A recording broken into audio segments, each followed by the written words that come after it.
In part 3, we're going to investigate this special integral, the integral from 1 to infinity of 1 over x to the p.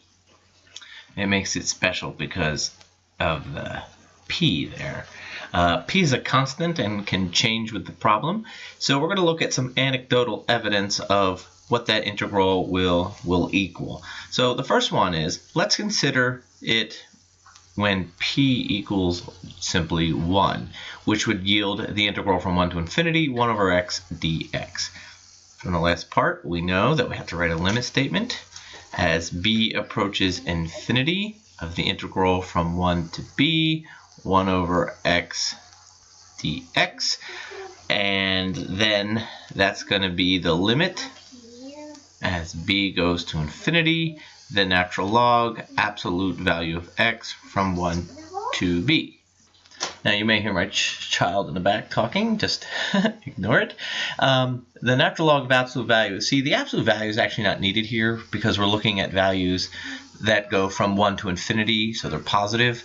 But anyway, this is the limit as b goes to infinity of the natural log of b, don't need the absolute value, minus natural log of 1, which inherently is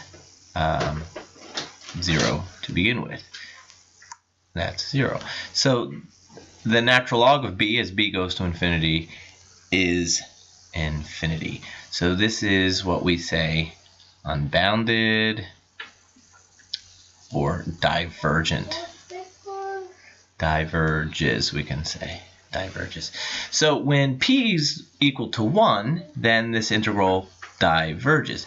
If we think of this mathematically, or graphically rather, if we look at the function, now it's a little bit sloppy, if we look at the function y equals 1 over x and consider the area under the curve from 1 to infinity, then we could say that the area here is unbounded.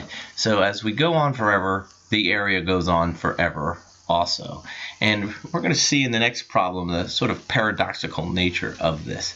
So let's take a look at p equals 2. Okay?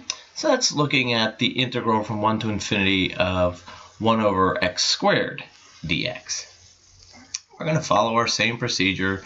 This is the limit as b goes to infinity of the integral from 1 to b, x to the negative 2 dx, which equals the limit as b goes to infinity of negative 1 over x, that's the antiderivative, from 1 to b, which is the limit as b goes to infinity of negative 1 over b minus a minus plus 1.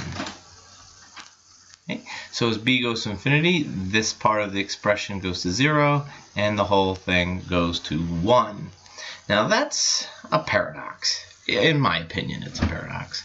Because if we look at y equals 1 over x squared, and the function, it's a little bit better. See, it gets there quicker, and you could argue then that the area under the curve, even though this approaches an asymptote over here, we can say that the area is converging, approaching 1. Kind of like a limit as you jump half, let's say you're 8 feet from something, you jump half the distance, and then half the distance, and half, and half, and half, and you sum up those. Ultimately, you say the limit is you've jumped a total of 8 feet. Here, the area converges to 1. Now let's pick p equals 1/2. So I picked 1, it diverged. I picked 2, it converged. Now we're going to pick something less than 1 to see if we get an idea of what's happening here. Okay, so this is the limit as b approaches infinity. Put a colon here.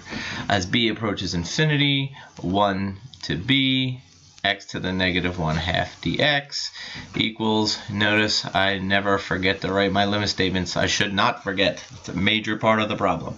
So then the antiderivative is 2x to the 1/2, and we're going to take that from 1 to b. Going on, limit as b goes to infinity, 2 b to the 1/2 minus, evaluates to be 2. We take that limit, and I think you can see that b goes to infinity and b to the 1/2 still goes to infinity. It diverges. Again, if I look at the curve, if I let y equals 1 over x to the 1/2, it doesn't get to the asymptote quick enough, and so we say the area diverges. So let's make some conclusions. The integral from 1 to infinity, 1 over x to the p, is going to converge for some values of p. So it converges for p greater than 1. We provided anecdotal evidence showing it for p equals 2, but it would be true for 3, 4, 5, anything greater than 1. And diverges for p less than or equal, because we showed it equal to 1, diverges. So that's going to be our major piece of information in this particular section. If you look in your textbook, it will give you the actual computation and it can tell you what it equals. What I'm most desiring here is that you recognize an integral and say it converges or diverges by observation. So I'm going to make a statement here. The integral from a to infinity, 1 over x to the power of p. We'll say that a is greater than or equal to 1. So if we start at a constant and we go to infinity of the integral 1 over x to the p, we say that this converges